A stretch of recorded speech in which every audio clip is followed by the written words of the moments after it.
Suzuki Espresso. Ang ganda ng kulay, oh. Ang kakaiba dito, ito meron na ngayon itong automatic. Dati manual lang ito. Ayan, oh. Ang ganda ang kulay niya. Parang ano siya, pongkan. Ayan, oh.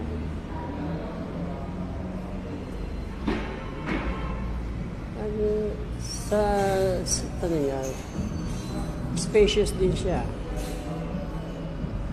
Ang liit lang niya pero ang loob spacious.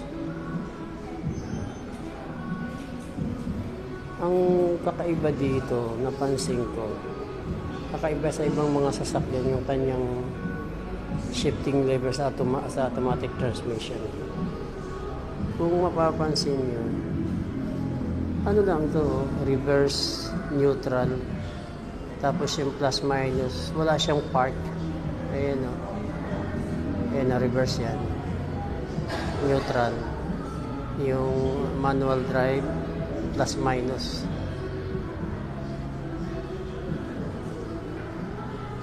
Ang galing eh. Nakakatuwa naman.